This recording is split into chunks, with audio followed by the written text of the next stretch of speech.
发生于1947年的228事件，是台湾历史上难以抹灭的伤痕。台湾人民对于政府的腐败作为积怨已久，终于因为弃烟事件而引爆全台性的反抗运动，没想到却因此引来了后续的镇压屠杀、清乡，以及对于知识分子的逮捕枪决。台籍精英牺牲惨烈，会名喉舌的省参议员王天登便是其中一人。王天登出生于台北新店安坑。1930年，王天登担任台湾地方自治联盟台北支部的负责人，后来被选为自治联盟的理事，奔走于全台各地从事政治运动。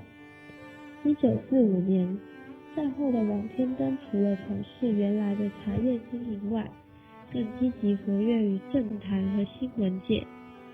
例如1946年参加省参议员的竞选，还担任人民导报的社长，创办自由报，勇于批评时弊。同年4月，王天登进入了台湾省的最高议会，更积极参与议事。在议会中，他所提出的关于台湾同胞以及白蚁吃鸦片的质询，更是引起社会一阵轰动。228事件发生后，王天登被推选为弃烟血案调查委员会的4位代表之一，前往行政长官公署要求陈仪解除戒严、释放市民、禁止军警开枪以及官民共同组织处理委员会。陈仪应允。3月2日，228事件处理委员会成立，王天登担任宣传组长。5日，处理委员会继续于中山堂开会，通过组织大纲，并草拟政治改革纲领8条。在当晚，王天登就向陈仪提出要求政治改革。6日，陈仪透过广播表示接受昨日处委会所提的政治改革纲领，接着在7日的会议中通过了由8纲领补充后的32条处理大纲及连同后续追加的10条。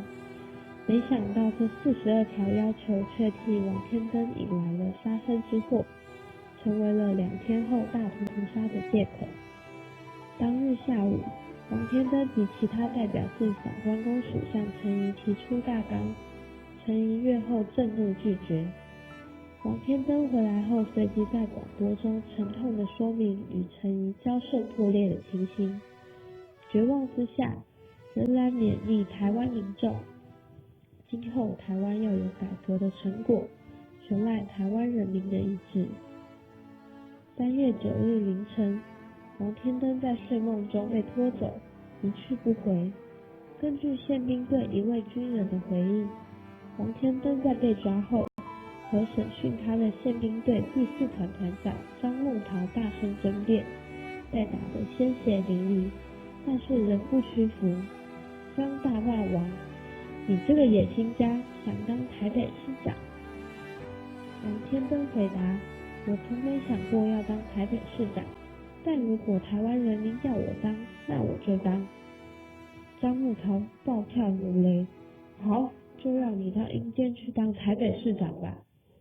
言毕，命令卫兵往他身上淋汽油，点火把他烧死。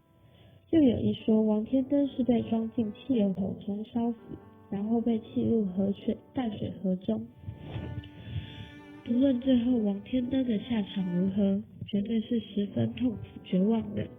不幸的是，他并非特例，而只是无以数计之悲剧中的其中一例罢了。这段暗无天日的时期，就像是一道无法结痂愈合的伤口一般，盘踞在台湾这块土地上。历史无法改变，但我们能改变自己。我们可以选择去继承王天登那为大多数谋最大幸福的意志，去学习他那追求正义并舍己为人的态度。这么一来，他那颗为了台湾真民主而奋斗的心，依然可以在我们每一个人的胸口中鼓动着。